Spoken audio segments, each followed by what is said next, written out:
السلام علیکم dear viewers, میں ہوں محمد معین زمان ایڈوکیٹ، اور آج کا جو ہمارا ٹاپک ہے وہ یہ ہے کہ proof of safe custody and chain and narcotics cases. اس ویلوگ میں ہم ڈسکس کریں گے کہ چین آف کسٹڈی کی کیا اہمیت ہے، اور اگر چین آف کسٹڈی میں ڈنڈ پڑ جائے تو اس کا فائدہ ملزم کو ہوگا یا نہیں ہوگا۔ اس کے علاوہ ہم landmark relevant case laws کی روشنی میں اس کو ڈسکس کریں گے۔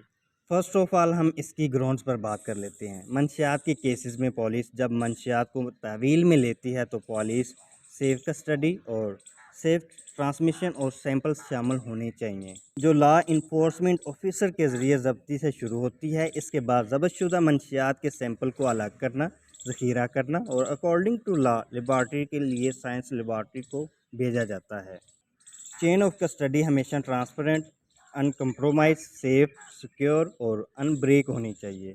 چین آف کسٹڈی انتہائی اہمیت کی حامل ہے، کیونکہ ایگزامینر کی رپورٹ ہی ملزم کو سزا دینے کی واحد بنیاد ہو سکتی ہے۔ اس لیے یہ یقینی بنانا ضروری ہے کہ چین آف کسٹڈی کی اہمیت انٹیکٹ ہے۔ اس کو ہم یوں بھی بیان کر سکتے ہیں کہ منشیات کو تحویل میں لینے سے لے کر فورینسک سائنس لیبارٹری میں سیمپل کے ٹیسٹ تک کہیں پر بھی کوئی ڈیلے نہ ہو۔ اس لیے پروسیکیوشن کو کیمیکل ایگزامینر یا حکومتی تجربہ کار کی رپورٹ پر انحصار کرنے سے پہلے یہ ثابت کرنا چاہیے کہ چین آف کسٹڈی محفوظ ہے۔ پروسیکیوشن ایسا کرنے میں ناکام ہونے کی صورت میں کیمیکل ایگزامینر کی رپورٹ اپنی اہمیت کھو دیتی ہے۔ اب ہم اپنے اس ٹاپک کو ریلیونٹ کیس لا کی روشنی میں اسٹڈی کرتے ہیں۔ یہ کیس لا ہے 2023 SCMR 986۔ یہ ہز لارڈشپ مسٹر جسٹس سردار طارق مسعود، ہز لارڈشپ مسٹر جسٹس امین الدین خان صاحب اور ہز لارڈشپ مسٹر جسٹس شاہد وحید صاحبان کی یہ ججمنٹ ہے۔ اس میں یہ ہولڈ کیا گیا تھا کہ سیف کسٹڈی اور فورینسک سائنس لیبارٹری میں سیف ٹرانسمیشن آف سیمپلز قائم نہیں ہوئی۔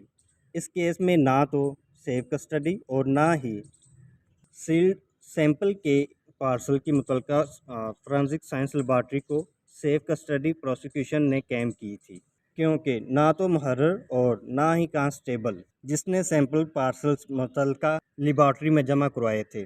ریکوری مورخہ 10/2/2015 کو عمل میں لائی گئی تھی، جبکہ سیمپل پارسل مورخہ 13/2/2015 کو لیبارٹری میں موصول ہوئے تھے، اور پروسیکیوشن سائلنٹ تھی کہ یہ سیمپلز کہاں ہیں۔ اس عرصہ کے دوران پارسل باقی رہے، یعنی اس طرح کے سیمپلز کے ساتھ چھیڑ چھاڑ کا ایلیمنٹ موجودہ کیس میں بالکل واضح تھا۔ پروسیکیوشن کی طرف سے اس طرح کی خرابی کی وجہ سے یہ کسی حد تک یقین کے ساتھ نہیں رکھا جا سکتا تھا کہ پروسیکیوشن کامیاب ہو گیا تھا۔